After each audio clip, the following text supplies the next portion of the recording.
అందరికీ నమస్తే. ప్రకాశం జిల్లా, పల్నాడు జిల్లా, గుంటూరు జిల్లా ఈ ప్రాంతాల్లో ఒక రియల్ ఎస్టేట్ వెంచరు చాలా పెద్ద కార్పొరేట్ కంపెనీ అని చెప్పవచ్చు. తెలుసు కదా, తమ్నేల్ చూడడం అర్థమైపోయి ఉంటుంది. భ్రమరా టౌన్షిప్స్ అని ఒక భ్రమరా కంపెనీ అనేది ఒకటి పొలిటికల్ చాటున నడుస్తున్నటువంటి వెంచర్. సో చాలా పెద్ద వెంచర్లు. వాళ్ళు ఎక్కడేసినా 100-200 ఎకరాలు 300 ఎకరాలు అట్లా తీసుకొని వెంచర్లు వేస్తూ ఉంటారు. సో అందులో చాలా లోపాలు ఉన్నాయి. ఇక ల్యాండ్కి సంబంధించి కూడా చాలా లోపాలు ఉన్నాయి. కొనుక్కున్నటువంటి వారికి ఇబ్బంది పెడుతున్న పరిస్థితులు అయితే మనం లైవ్లో చూసాం. కానీ ల్యాండ్ కొనే విషయాల్లో కూడా గవర్నమెంట్ ల్యాండ్ కూడా అందులో ఉందని గతంలో ఒంగోలులో కూడా కొన్ని వార్తలు వచ్చాయి. ఆ తర్వాత వినుకొండలో కూడా ఒక వార్తలు వచ్చినాయి. నర్సాపేటలో ఎక్కడ వేసినా కూడా సహజంగా అన్ని ఎకరాలంటే ఖచ్చితంగా అందులో గవర్నమెంట్ ల్యాండ్ అనేది ఎక్కడో చోట ఉంటుంది. దాన్ని కూడా వీళ్ళు ఆక్యుపై చేయటం, ప్లాట్ల కింద కన్వర్ట్ చేసేయటం, అమ్మేసుకోవటం, సొమ్ము చేసుకోవటం. సో ఇది జరుగుతూ ఉంది. అయితే మనం ఇప్పుడు ఈ విషయం ఏంటంటే, వినుకొండ, పల్నాడు జిల్లా వినుకొండలో ఒక 100-200 ఎకరాలు వెంచర్ ఉన్నటువంటి భ్రమరా టౌన్షిప్లో మీకు అత్యాధునిక సదుపాయాలు కల్పిస్తాం అంటే వాళ్ళ వెంచర్ బ్రోచర్ ఉంటుంది.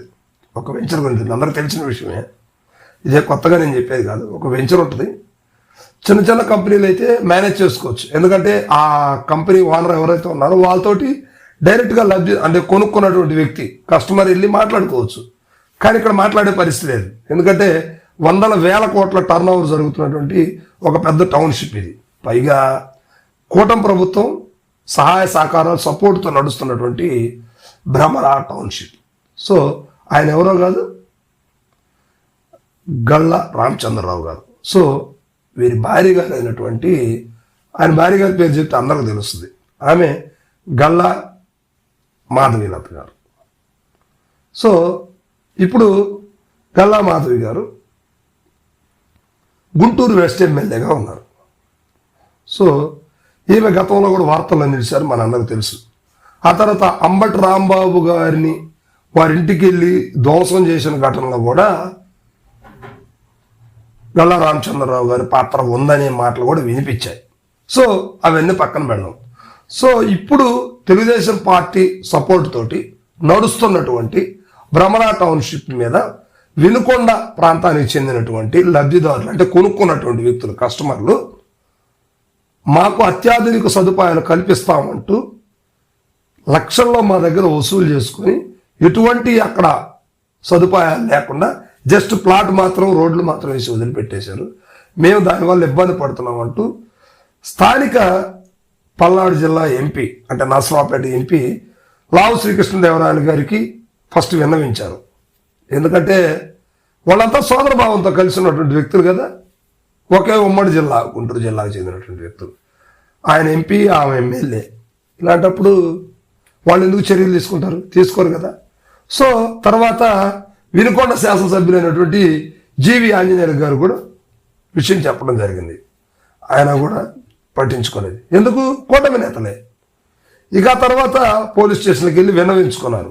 పోలీస్ స్టేషన్లో కూడా ఎక్కడ ఏమీ న్యాయం జరగట్లేదు. సో అందుకనే వాళ్ళు ఎస్పీకి, నర్సరావుపేట ఎస్పీకి కానీ ఉన్నత స్థాయి పోలీస్ అధికారులకి భ్రమరా టౌన్షిప్ మీద కంప్లైంట్ ఇచ్చారు. ఇదే కంప్లైంట్ సేమ్ ఏది జరిగిందో గత 1 year బ్యాక్ అంటే ఒక 10 నెలలు 8 నెలల క్రితం ఒంగోలులో కూడా సేమ్ ఇదే భ్రమరా టౌన్షిప్ మీద ల్యాండ్కి సంబంధించిన విషయాల్లో అక్కడ పెద్ద డిస్టర్బ్ జరిగింది. అది కూడా గొడవదాకా దారి తెచ్చింది. సో ఇప్పుడు భ్రమరా టౌన్షిప్లో ఉన్నటువంటి లోపాలు ఒక్కొక్కటిగా అధికార ప్రభుత్వం ఉన్నప్పుడు కూడా ఒక్కొక్కటిగా బయటికి వస్తూ ఉంది. దీన్ని అధికార ప్రభుత్వం ఉంది కనుక అలా నిద్రపుచ్చుతా ఉన్నారు. కానీ రేపు ప్రభుత్వం మారిన తర్వాత బయటికి రావాలి కదా, అప్పుడేం దీన్ని వదిలిపెట్టరు కదా. ఈ అక్రమాల అన్యాయాలను వదిలిపెడతారా? ఇప్పుడంటే వాళ్ళ నోరు మూయిస్తారు, అడ్డం తిరిగినటువంటి వారిని ఇబ్బంది పెడతారు, కేసు కూడా తీసుకోరు, అవసరమైతే తిరిగి వాళ్ళ మీదే కేసు పెడతారు. కానీ రేపు జరిగే పరిస్థితులు ఏంటి ఆలోచించాలి కదా. సో ఇప్పుడు ఎమ్మెల్యే గారు ఉన్నారు, అదేవిధంగా అక్కడ గుంటూరు ఎంపీ గారు ఉన్నారు, ఇక్కడ నర్సరావుపేట ఎంపీ గారు ఉన్నారు, అదేవిధంగా వినుకొండ ఎమ్మెల్యే గారు అందరూ వాళ్ళే కేసును కూడా పంచుకున్నారు. టౌన్షిప్లో ఉన్నటువంటి ఆదాయాన్ని ఎలా మేనేజ్ చేసుకుంటారో అలాగనే దీన్ని కూడా మేనేజ్ చేసుకున్నారు, కేసును కూడా పబ్లిక్ దగ్గర నుంచి కేసులు తీసుకోకుండా. సో ఇవన్నీ కూడా రేపు చిలికి గాలివాన అవుతాయి. ఇలాంటి టౌన్షిప్లన్నీ కూడా కూలిపోయే పరిస్థితి వస్తుంది. సో ఇప్పటికైనా కూడా బాధితులకి ఒక వెంచర్ ఇస్తామని చెప్పేసి ప్రమాణం చేసి వాగ్దానం చేసినప్పుడు, అందమైన లేఅవుట్స్ పేపర్ మీద, కాస్ట్లీ పేపర్ మీద కలర్ఫుల్గా చూపించినప్పుడు అదే విధంగా చేయాలి, లేకపోతే పబ్లిక్ ఒప్పుకోరు కదా. సో ఇలాంటి విషయాల్ని మరి గవర్నమెంట్ ఎలాంటి చర్య తీసుకుంటుందో, పోలీసులు కూడా వాళ్ళకే సరెండర్ అంటారా, పబ్లిక్ని మీదే తిరిగి కేసులు పెడతారా చూడాలి ఒకసారి. దీనికి సంబంధించి ఎలాంటి పరిణామాలు జరుగుతాయో, గతంలో ఏం జరిగినాయో ఒకసారి కామెంట్ చేయండి.